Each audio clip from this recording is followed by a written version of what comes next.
कश्मीर के लिए ऐतिहासिक दिन। पीएम नरेंद्र मोदी ने जम्मू नए रेलवे डिवीजन का किया उद्घाटन। प्रशांत किशोर को सिविल कोर्ट से मिली जमानत। सशर्त जमानत लेने से किया इनकार, बोले जारी रहेगा अनशन। चुनाव आयोग ने जारी की final voter list. Voter list को लेकर सीएम आतिशी का बीजेपी पर हमला। दिल्ली चुनाव के लिए कांग्रेस की पहली गारंटी। दिल्ली वासियों के लिए प्यारी दीदी योजना का किया ऐलान। नमस्कार, स्वागत है आपका आज की खबर में। मैं हूं आपके साथ महिमा शर्मा। बढ़ते हैं देश की बड़ी खबरों की ओर। प्रधानमंत्री नरेंद्र मोदी ने वर्चुअल माध्यम से कई रेलवे परियोजनाओं का उद्घाटन और शिलान्यास किया। इस दौरान प्रधानमंत्री ने जम्मू रेलवे डिवीजन का उद्घाटन किया, जो क्षेत्रीय कनेक्टिविटी को मजबूत करने की दिशा में एक महत्वपूर्ण कदम है। ये डिवीजन 742.1 किलोमीटर के क्षेत्रफल में फैला होगा। ये परियोजना जम्मू कश्मीर और आसपास के क्षेत्रों के लिए बड़ी सौगात साबित होगी। वहीं पीएम मोदी ने कहा कि जम्मू डिवीजन का लाभ जम्मू के साथ साथ हिमाचल प्रदेश और पंजाब के कई शहरों को भी होगा। साथियों, आज जैसे जैसे रेलवे नेटवर्क का विस्तार हो रहा है, उसी हिसाब से नए हेडक्वार्टर और डिवीजन भी बनाए जा रहे हैं। जम्मू डिवीजन का लाभ जम्मू कश्मीर के साथ साथ हिमाचल प्रदेश और पंजाब के कई शहरों को भी होगा। इससे लेह लद्दाख के लोगों को भी सुविधा होगी। साथियों, हमारा जम्मू कश्मीर आज रेल इंफ्रास्ट्रक्चर में नए रिकॉर्ड बना रहा है।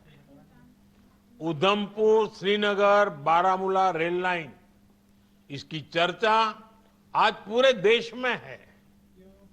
बीपीएससी छात्रों के मुद्दे को लेकर जन सुराज के नेता प्रशांत किशोर पीछे हटने का नाम नहीं ले रहे हैं। वहीं प्रदर्शन के दौरान उन्हें आज सुबह पुलिस ने गिरफ्तार कर लिया था। हालांकि उन्हें गिरफ्तारी के कुछ ही घंटों बाद निचली अदालत से जमानत मिल गई। बता दें कि पटना के सिविल कोर्ट ने प्रशांत किशोर को 25,000 रुपए के निजी मुचलके पर जमानत दी, लेकिन प्रशांत किशोर ने बेल लेने से इनकार कर दिया। यानी कि प्रशांत किशोर अब जेल जा सकते हैं।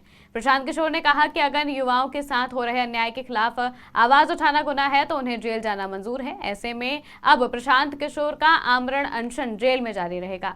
इस दौरान उनके वकील ने बताया कि उन्होंने न्यायालय के शर्तों के मुताबिक बेल बॉन्ड भरने से इनकार कर दिया। साथ ही डीएम ने बताया कि प्रशासन से मामले में 43 लोगों को डिटेन किया गया है और 15 गाड़ी सीज की गई हैं।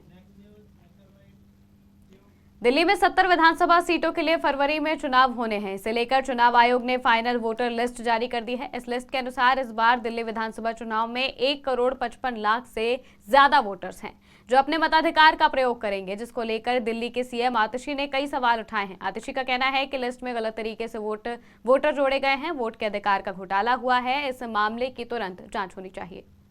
भारतीय जनता पार्टी वोट का अधिकार, जो एक आम व्यक्ति वोट डालता है अपने प्रतिनिधि को चुनने के लिए, आज उस वोट के अधिकार पर घोटाला कर रही है और इस देश के संविधान और इस देश के लोकतंत्र की धज्जियां उड़ा रही है। भारतीय जनता दिल्ली के पूर्व मुख्यमंत्री और आप संयोजक अरविंद केजरीवाल के ऐलान के बाद के कांग्रेस ने भी महिला वोटरों को लुभाने के लिए दांव खेला है। जहां आप की महिला सम्मान योजना के सामने कांग्रेस ने प्यारी दीदी योजना की घोषणा कर दी है। कांग्रेस की इस योजना के तहत दिल्ली में कांग्रेस की सरकार बनने पर महिलाओं को हर महीने 2500 रुपए दिए जाएंगे। वहीं दिल्ली में आम आदमी पार्टी ने सबसे पहले महिलाओं के लिए महिला सम्मान योजना के तहत 2100 रुपए देने का ऐलान किया था। इस दौरान कर्नाटक के मुख्यमंत्री डीके शिव कुमार ने प्यारी दीदी योजना का ऐलान करते हुए कहा कि अगर कांग्रेस दिल्ली में सत्ता में आती है तो पार्टी हर महीने महिलाओं को 2500 रुपए की आर्थिक सहायता देगी। शिव कुमार ने आश्वासन देते हुए कहा कि पार्टी की पहली कैबिनेट मीटिंग में इस योजना को मंजूरी दी जाएगी। And now here I have come here to launch this Pyari Didi Hogi Yojana. This is we are going to give. I am confident. I am confident that Congress government will come in Delhi. We are going to implement on the first day of the cabinet. 2,500 rupees will be implemented. And I think as soon as the political process starts, whatever the decision has been taken in Karnataka on the same model, 2,500 rupees, this Pyari Didi Yojana will be implemented, and the rest will be announced later. Today I am here to launch Pyari Didi Yojana, 2,500 rupees to every woman as per the Karnataka model. दूर होगी महंगाई की मजबूरी, 2500 रुपए से करेंगे महिलाओं की उम्मीदें पूरी। और इसके साथ साथ जो हमारी टैगलाइन है, होगी हर जरूरत पूरी, कांग्रेस है जरूरी।